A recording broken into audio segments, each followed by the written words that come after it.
A paz do Senhor Jesus, estamos iniciando mais um Instantes Finais, a sua aula de escatologia no seu lar. Eu quero agradecer por sua audiência, a você que gosta de estudar as profecias bíblicas, os eventos escatológicos, a você que ama o estudo do livro do Apocalipse.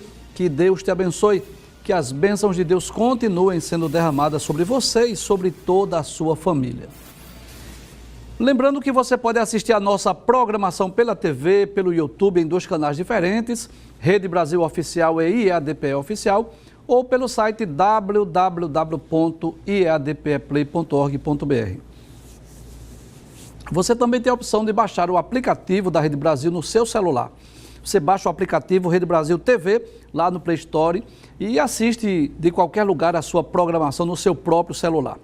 E como sempre nós anunciamos aqui diariamente, se você quer entrar em contato conosco, enviar a sua mensagem, sua pergunta, sua crítica, sua sugestão, fique à vontade. O número do WhatsApp está aparecendo aí na sua tela, 99466-1010. Se você está assistindo diariamente ao nosso programa, você sabe que nós estamos estudando o livro do Apocalipse, versículo por versículo. Não tenha dúvida, é um grande desafio explicar esse livro, que é um dos mais complexos da Bíblia, mas com a ajuda de Deus, com a ajuda do Espírito Santo, estamos lendo aqui este livro, estamos explicando, cada visão, cada simbologia desse livro, e nós já estudamos os 12 primeiros capítulos do livro. Posso dizer que já passamos dos 50% e hoje nós vamos iniciar o estudo do capítulo 13, que descreve as duas bestas. A primeira que sobe do mar e a outra que sobe da terra, que são símbolos de dois líderes que vão surgir no futuro, que é o anticristo e o falso profeta. O líder político e o líder religioso, que vão dominar o mundo no futuro, em um futuro próximo, durante os 7 anos de tribulação.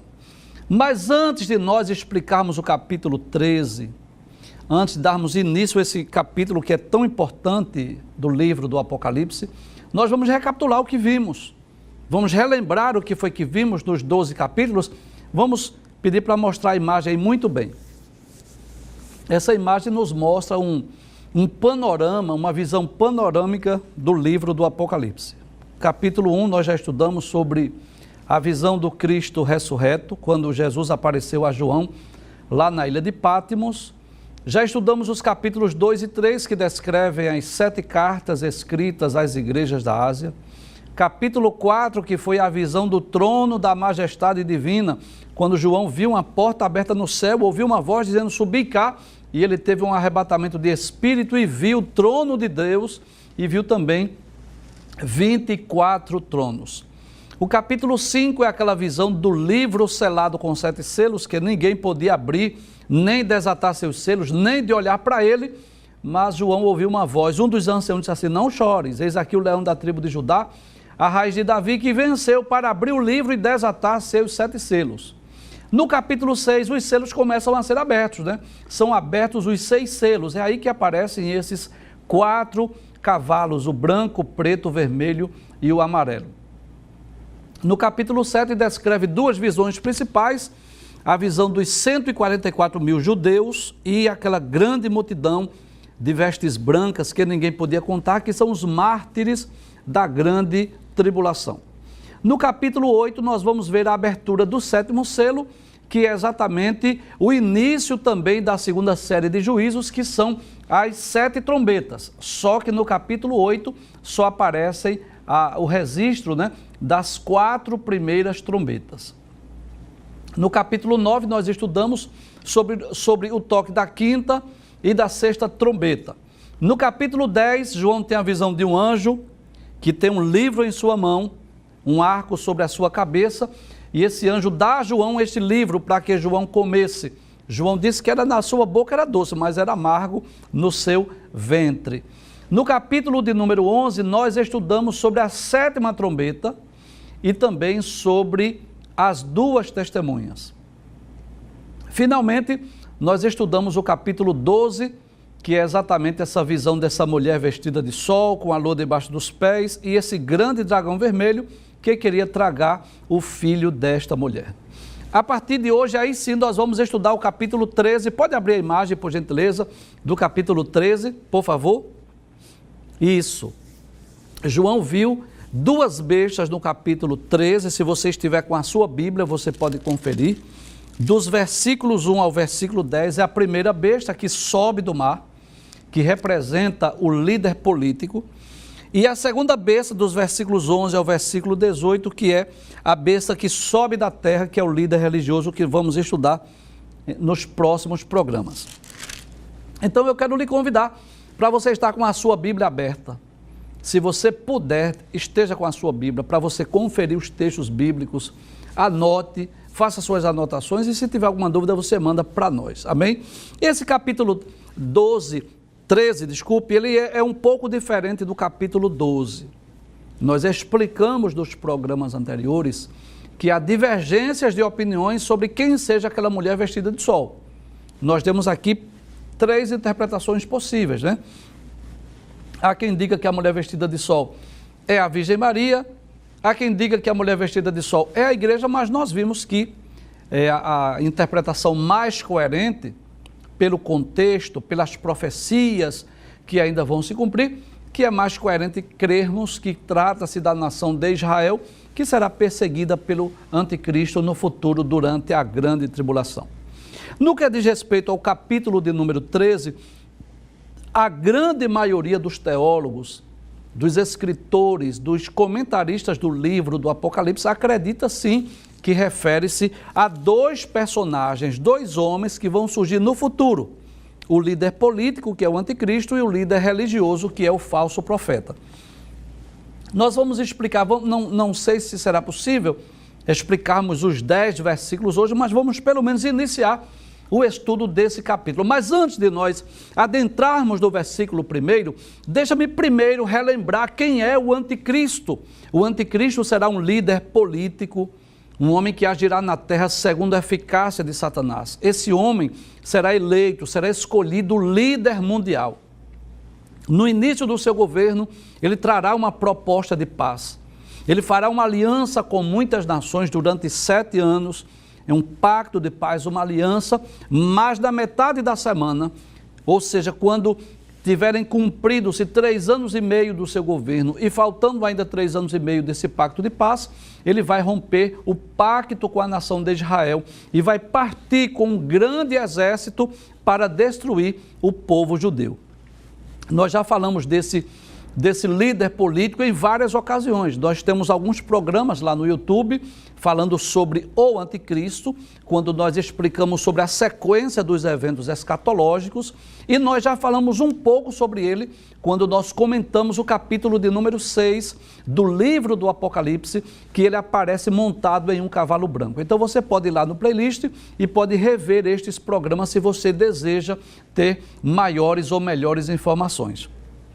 Mas hoje nós vamos estar explicando o que é que esse texto, o capítulo de número 13 do livro do Apocalipse fala sobre este personagem. Primeiro, é bom lembrar que ele aparece nas páginas da Bíblia, aqui no capítulo de número 13, como uma fera, como uma besta. Diferente do capítulo de número 6, que ele aparece como um cavaleiro montado em um cavalo branco. E talvez a dúvida seja essa: por qual motivo o mesmo personagem nas páginas da Bíblia, ou por que não dizer no livro do Apocalipse, ele aparece de forma tão distinta? Por que é que no capítulo 6 ele aparece montado em um cavalo branco, representando a paz, e no capítulo de número 13 ele aparece como sendo uma fera, como sendo uma besta, como sendo um animal feroz? Para que você possa entender melhor, eu quero lhe convidar para você abrir a sua Bíblia e ler comigo na segunda carta de Paulo aos Tessalonicenses, porque nós vamos perceber que esse personagem, a princípio, ele vai se apresentar como um homem bom. Ele vai se apresentar como se fosse o Cristo, o Messias, o Salvador do mundo. Só que depois, quando ele romper esse pacto, ele vai demonstrar na realidade quem ele é. Observe na segunda carta de Paulo aos Tessalonicenses, capítulo de número 2. A partir do versículo de número 3, Paulo diz assim: ninguém de maneira alguma vos engane, porque não será assim, sem que antes venha a apostasia e se manifeste o homem do pecado, o filho da perdição. Então são títulos distintos para o mesmo personagem. Anticristo, homem do pecado, filho da perdição, são títulos atribuídos à mesma pessoa. No versículo 4, Paulo diz que ele se opõe e se levanta contra tudo o que se chama Deus ou se adora, de sorte que se assentará no templo de Deus, querendo parecer Deus. Então veja que ele vai se passar como um homem bom, ele vai se passar como o próprio Deus, ele vai querer sentar no templo de Deus. E, com certeza, isso será no início do seu governo, quando ele estará trazendo esse pacto de paz, essa aliança para o mundo, sobre as nações. Ele será visto pelos judeus como se fosse o Messias. Mas, quando terminar essa primeira metade do seu governo, ou desse pacto de paz, que ele romper o pacto, romper a aliança, aí ele vai demonstrar na realidade quem ele é. Um homem que agirá no mundo segundo a eficácia de Satanás. Veja o que diz o capítulo 13, versículo de número 1. Pode passar a tela. Aí diz assim: e pus-me sobre a areia do mar. Então João agora já não está tendo aquela visão no céu. Se você está acompanhando, você vai perceber isso. Tem ocasiões em que João está tendo a visão no céu, tem ocasião em que ele está na terra. Aí ele diz: eu pus-me sobre a areia do mar e vi subir do mar uma besta. Então veja o que? Um animal feroz, uma fera, que tinha 7 cabeças e 10 chifres. E é interessante nós observarmos, pode trazer a tela por favor, que aquele dragão vermelho que apareceu no capítulo 12, também tinha 7 cabeças e 10 chifres. Então essas cabeças, esses chifres, tudo leva a crer que está se referindo aos governos, às nações, a reis, a presidentes que estarão apoiando o governo do anticristo. Nós não podemos ainda afirmar quem são esses reis, quem são esses presidentes, quais são essas nações ou blocos de nações, não podemos dizer. Mas tudo nos leva a crer que essas 7 cabeças e esses 10 chifres apontam exatamente para os países, para os impérios, os reis, os monarcas, os presidentes que estarão apoiando o governo do anticristo. Volte ao texto mais uma vez. Pode abrir a tela, por favor? Isso. Aí João disse que ele tinha 7 cabeças e 10 chifres, e sobre os chifres 10 diademas. Esses diademas falam de poder, falam de autoridade. E sobre as cabeças um nome de blasfêmia. Então, esse governo do anticristo, a princípio, o texto, os primeiros versículos do capítulo 13, pode trazer a tela, por favor, está falando do governo, não da pessoa ainda, do governo do anticristo. Haverá um nome, que não podemos dizer ainda que nome será isso, mas será dado ao nome a esse governo. E esse nome será um nome de blasfêmia. Então esses reis, esses presidentes, essas nações ou esses blocos econômicos que vão se reunir para eleger esse homem e esse governo mundial, será dado o nome de blasfêmia. Que nome é esse? Não sabemos. Quem estiver na terra durante a grande tribulação vai identificar sim que será dado um nome de blasfêmia a esse governo. Veja o que diz o versículo de número 2. E a besta que vi era semelhante ao leopardo, e os seus pés como os de urso, e a sua cabeça como de leão. E o dragão deu-se-lhe o seu poder, o seu trono e grande poderio. Muito bem, para nós entendermos esse texto, nós vamos trazer à sua memória uma tela que nós já estudamos, já explicamos em programas anteriores, que fala sobre os governos passados, os grandes impérios que existiram no passado depois da Babilônia. Abre a tela, por gentileza, para nós explicarmos, por favor. Muito bem, pode abrir a tela. Em programas anteriores, nós já explicamos essa tela. Isso trata, na realidade, do sonho de Nabucodonosor, que está no capítulo 2, versículos 1 a 49, do livro do profeta Daniel. E os 4 animais do sonho de Daniel, capítulo de número 7. tanto o rei Nabucodonosor teve um sonho, quanto Daniel teve visões desses impérios que iriam suceder a Babilônia. A diferença é que Deus mostrou a Nabucodonosor como sendo uma estátua e mostrou a Daniel como sendo feras, como sendo animais ferozes. Ao rei Nabucodonosor, Deus mostrou a questão política. A Daniel, Deus mostrou a questão moral desses grandes impérios. Então, só para relembrar, porque nós já explicamos sobre essas imagens, mas essa estátua cuja cabeça era de ouro, o peito e os braços de prata, o ventre e as coxas de cobre, as pernas de ferro e os pés de ferro misturado com barro, fala na realidade de 5 grandes impérios, 4 deles que já ocorreram no passado. A cabeça de ouro representa a Babilônia, o peito e os braços de prata representam o Império Medo-Persa, o ventre e as coxas de cobre representam o Império Grego, as pernas de ferro representam o Império Romano e os pés de ferro misturado com barro representam o governo do Anticristo. O rei Nabucodonosor teve um sonho, os seus sábios, caldeus, astrólogos não puderam interpretar, mas Daniel, ele foi inspirado por Deus, né? Deus deu-lhe a revelação e ele interpretou esse sonho para Nabucodonosor. É muito interessante nós observarmos que quando Daniel, você pode conferir na sua Bíblia, Daniel capítulo 2, versículos 1 a 49, quando Daniel foi ter com o rei Nabucodonosor, o profeta Daniel disse claramente, tu és a cabeça de ouro. Então essa cabeça de ouro tanto representa o rei Nabucodonosor quanto a Babilônia. Só que Daniel ele não disse quais os nomes dos outros reinos, mas ele disse, depois de ti virá outro reino, depois outro reino, depois outro reino e depois outro reino. E claro, como isso é passado, eu sempre tenho dito aqui no programa, que quando a profecia se cumpre é mais fácil nós explicarmos, claro. Então é mais fácil eu explicar hoje. Então esse peito e braços de prata fala de 2 governos que se reuniram para vencer a Babilônia, os medos e os persas, Dario e Ciro, que se reuniram para vencer a Babilônia. Inclusive, esses 2 braços representam 2 povos. Esse ventre e as coxas de cobre, representa a Grécia, o grande império de Alexandre. As pernas de ferro representam Roma. E por que 2 pernas? Porque Roma foi dividida em Oriente e Ocidente.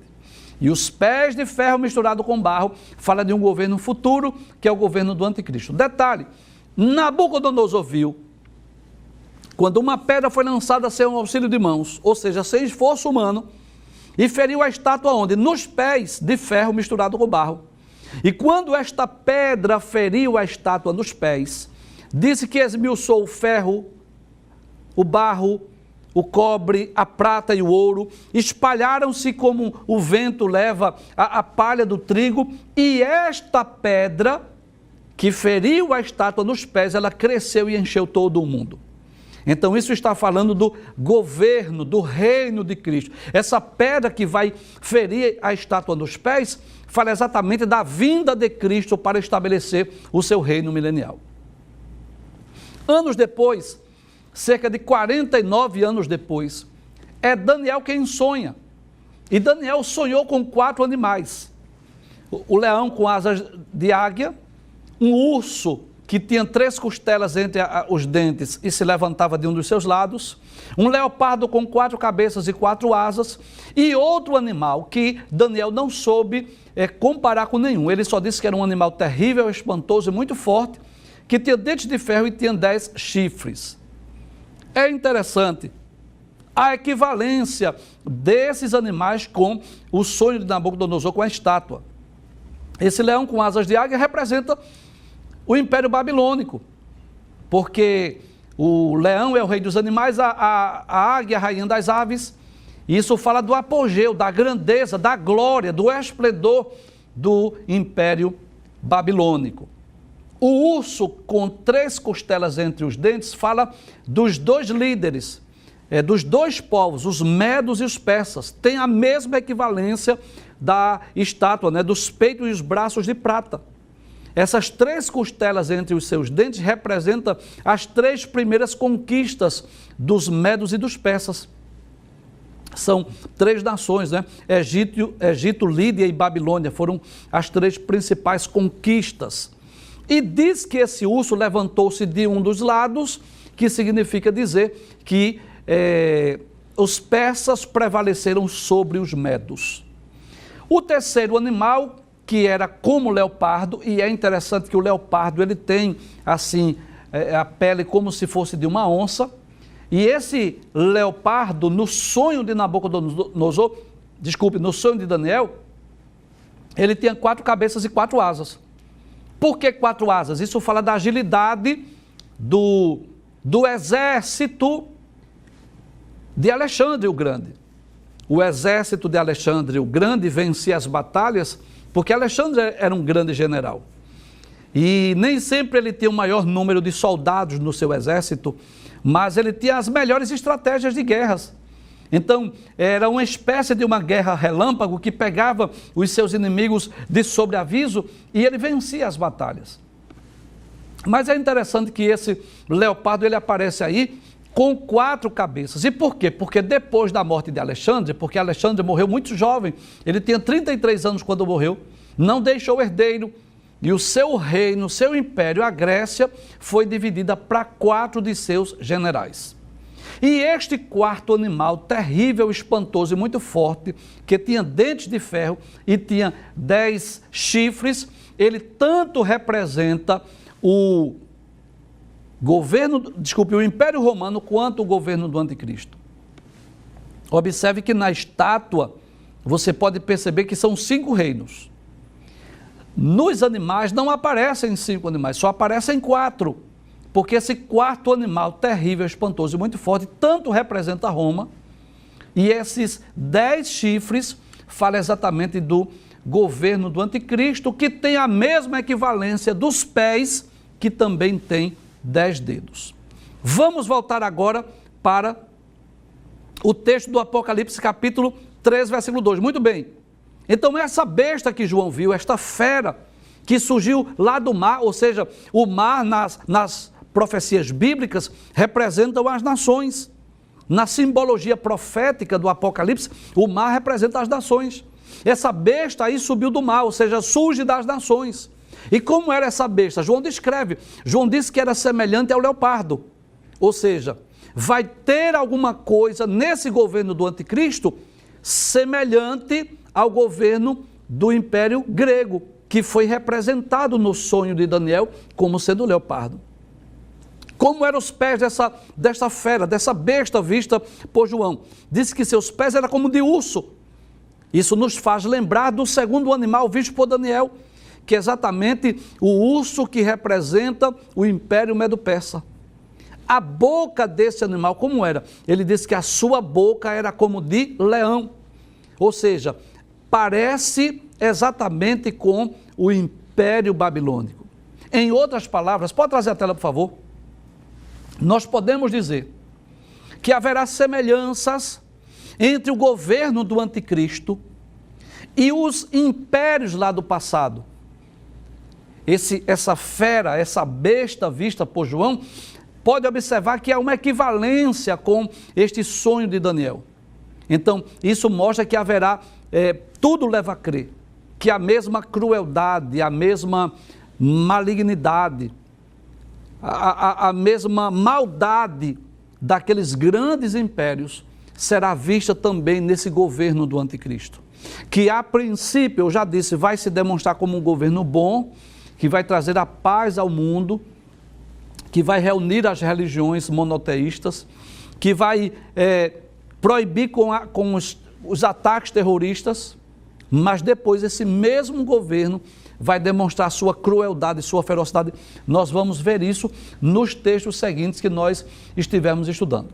Mas há uma outra informação importante aí ainda desse versículo 2. Pode abrir a tela.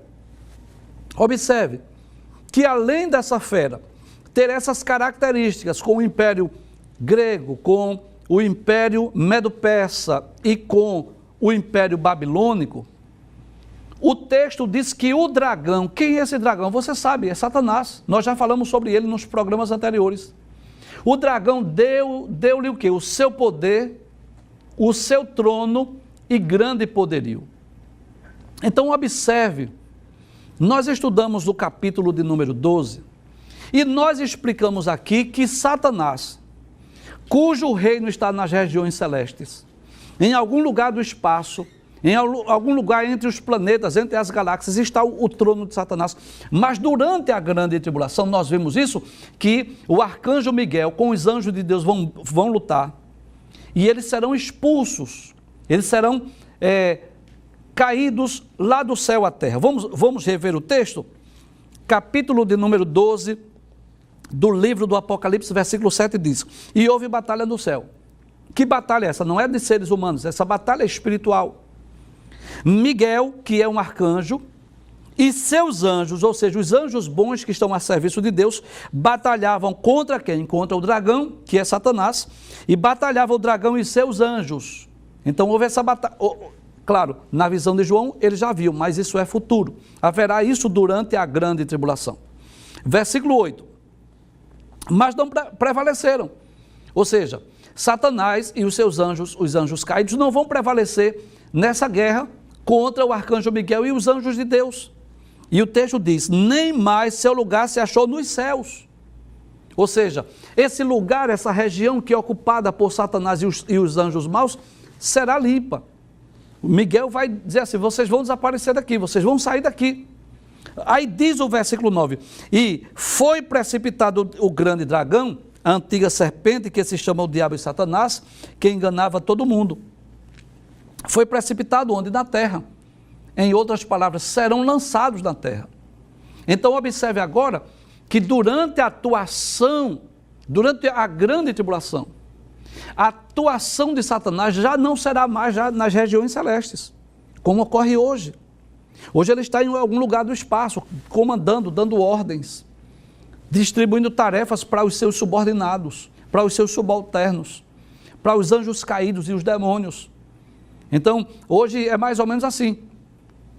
Ele envia alguns para trabalhar na terra, promovendo pornografia, promovendo seitas, criando heresias, falsos ensinos, para deturpar a palavra de Deus, outro para trabalhar nas áreas da família, outro para levar as pessoas ao vício, ao alcoolismo, ao tráfico de drogas, à violência. Enfim, ele envia esses anjos maus, esses demônios para agir na terra, e cada ser espiritual da maldade vai atuar numa área específica. Não tenha dúvida disso, que muitas coisas ruins, terríveis que ocorrem no mundo, ocorrem por conta da influência desses seres demoníacos, desses seres espirituais. Nós já dissemos no programa anterior, como Satanás não pode lutar contra Deus, ele luta contra os seres humanos. Então, é como se Satanás chamasse alguns demônios desses, alguns anjos caídos, e dissesse assim: vocês vão à terra e vocês vão trabalhar na área da religião. Vocês vão criar igrejas, vocês vão criar religiões, vocês vão criar falsos ensinos, vocês vão deturpar a palavra de Deus, vocês vão usar homens, falsos profetas, para proliferar heresia, ensinos deturpados lá na terra. E aqueles demônios descem, vêm à terra com essa missão. Outros vão trabalhar nas áreas da família, para provocar divórcio, separação, infidelidade, para destruir lares e famílias. Outros trabalham levando as pessoas ao alcoolismo, às drogas.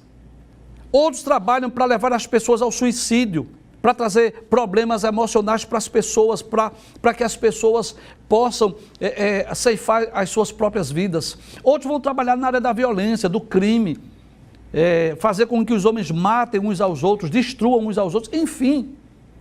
Mas durante a grande tribulação, eu vou chamar isso de quartel-general. Esse quartel-general do reino das trevas não estará mais no céu. E quando eu chamo o céu, eu não estou dizendo o céu de Deus, eu estou falando o segundo céu. E onde estará esse quartel-general? Estará na terra. Satanás e os seus demônios estarão agindo da terra. Imagine se hoje já é terrível a vida aqui na terra. A igreja presente, orando, intercedendo, pregando o evangelho. Imagina quando a igreja for arrebatada e os crentes desaparecerem e o reino das trevas descer aqui à terra. Imagine como vai ficar esse mundo. Aí o que é que diz o texto bíblico? Que esse governo, que terá suas semelhanças, suas características com a Babilônia, suas características com a Grécia, com o governo medo-persa, terá a maldade, a crueldade, a ferocidade desses governos. Além disso, volta o texto, por favor, observe o que diz. E o dragão, ou seja, Satanás, deu-lhe o que? O seu poder. É claro que Satanás não é onipotente, mas ele tem poder, você sabe disso. Os seres angelicais são anjos, são seres poderosos. Então ele vai dar o seu poder, ele vai dar o seu trono, o seu grande poderio. Agora deixa eu explicar algo aqui. O anticristo, esse homem que vai governar o mundo, ele não vai se sentir assim, dizer assim, eu sou a besta do Apocalipse. Ele não vai se sentir assim, dizer assim, eu sou o anticristo que os profetas falam. Não, de forma alguma. Porque Satanás é especialista em enganar as pessoas. Como é que esse homem vai se sentir? Como um grande administrador, como um homem muito inteligente, eu não tenho dúvida disso. Ele vai se sentir como uma pessoa que está naquele lugar de grande responsabilidade, como o líder mundial, mas por causa da sua capacidade administrativa.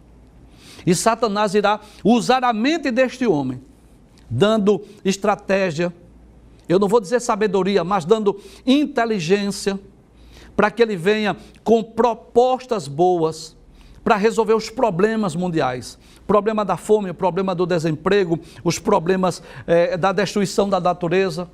Ele vai trazer uma proposta em que vai agradar as pessoas.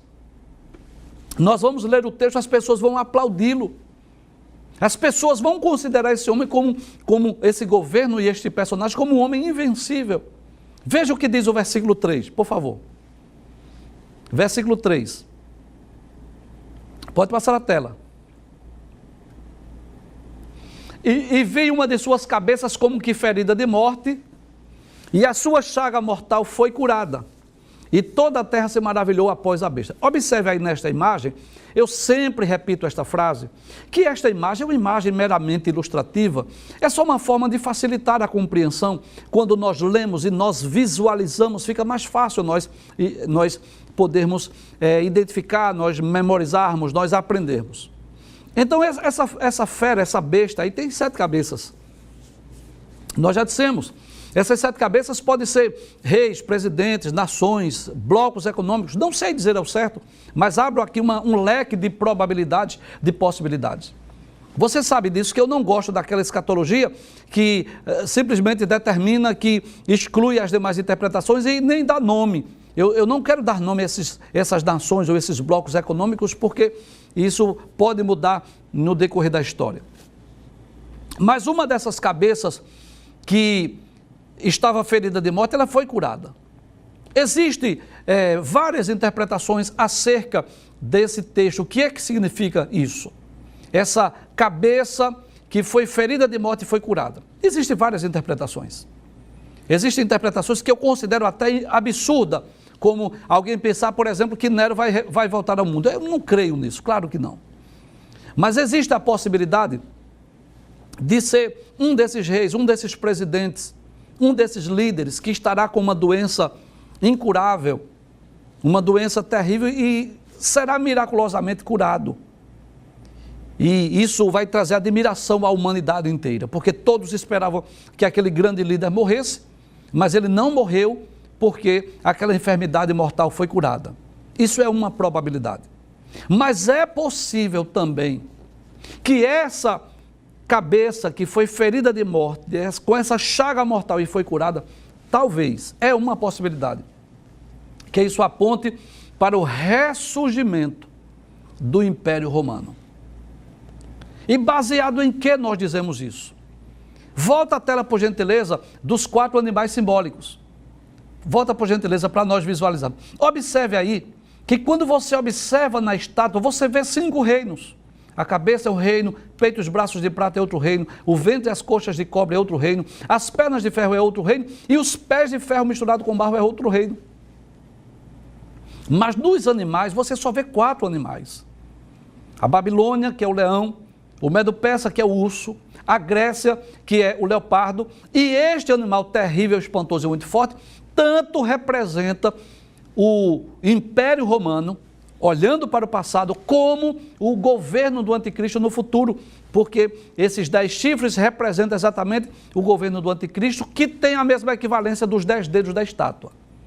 Além disso, pode trazer a tela, em Daniel capítulo 9, versículos 24 a 27, que nós já estudamos aqui, você pode conferir. A profecia vai dizer que o povo do príncipe que há de vir destruirá a cidade. Então, quem foi que destruiu a cidade de Jerusalém? Foi os romanos, no ano 70 da era cristã. E o texto diz, a profecia de Daniel capítulo 9, versículos 26 e 27, que o povo do príncipe que há de vir. Então, tudo leva a crer que esse governo, que esse líder, que essa cabeça surja lá da Europa.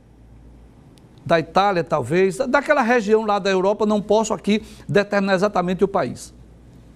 Então, é possível que esta chaga mortal, essa cabeça que estava com a chaga mortal, que foi curada, talvez seja o surgimento ou ressurgimento do Império Romano, que foi outrora uma grande potência, que chegou outrora a dominar o mundo, mas que hoje politicamente, economicamente, militarmente, já não tem o mesmo poderio, embora ainda exista o país, mas não existe aquele poderio. O que existe hoje é um poderio religioso, ninguém pode negar isso. Então, é possível que essa cabeça que estava com uma chaga mortal e ela foi curada, já que as 7 cabeças desta fera, desta besta, representam países, ou reis, ou blocos econômicos. Isto é uma possibilidade que seja o ressurgimento do Império Romano. Vamos voltar ao texto mais uma vez? Aí diz, e toda a terra se maravilhou à besta. Ou seja, essa multidão de pessoas vai estar maravilhada. Maravilhada com o quê? Com o governo, com o plano de governo, com o pacto de paz, com as alianças que esse homem vai trazer entre as nações. Pode trazer a tela. Imagine hoje, por exemplo, deixa eu só dar um exemplo. Um dos problemas mais sérios que ocorre no mundo hoje chama-se os atentados terroristas, sim ou não? É verdade. Onde milhares de pessoas são mortas no mundo inteiro por conta de ataques terroristas. Quem não lembra lá do atentado terrorista das 2 Torres Gêmeas, do World Trade Center, conhecido no mundo inteiro como ataque de 11 de setembro? Este é um dos muitos exemplos. As guerras que surgem no mundo. Imagina surgir um homem que traga um pacto de paz, uma aliança, que diga assim, vocês vão adorar o seu Deus, mas vamos viver em paz, vamos respeitar uns aos outros, vamos respeitar as diferenças, vamos assinar um pacto de paz. Imagine um homem que consiga fazer com que haja uma autorização, uma permissão para que os judeus voltem a reconstruir o templo. Com certeza, esse homem será reconhecido no mundo como o Salvador do mundo. É por isso que o texto diz que as multidões, volta o texto mais uma vez, por favor, que toda a terra, e toda a terra aí não está falando do planeta, não está falando de montes, de árvores, está falando de pessoas. E toda a terra se maravilhou após a besta, ou seja, as pessoas vão estar maravilhadas com este plano de governo, com essa proposta de governo. E é por essa razão, pode voltar a tela, por favor? É por essa razão que os 144 mil judeus serão perseguidos, que as pessoas que se converterem durante a grande tribulação vão ser perseguidos também, serão mortos. Por quê? Porque as pessoas que não conhecerem a Bíblia não vão admitir. Vão dizer assim, mas como é que você é contra um governo desse? Porque o governo fará o bem à humanidade no início. Suas propostas de governo serão no sentido político, econômico, será uma bênção para a humanidade. Mas quem conhece a Bíblia vai dizer assim, este é o anticristo, Esse governo aí é aquele que está predito nas páginas da Bíblia, lá no livro do Apocalipse. E por essa razão, os crentes não vão aceitar essa proposta de governo. A nação de Israel, claro que no início vai participar desse plano de governo, mas depois vai romper o pacto, a aliança, não vai aceitar. E por isso que os cristãos, as pessoas que se oporem ao governo do anticristo, serão perseguidas e mortas.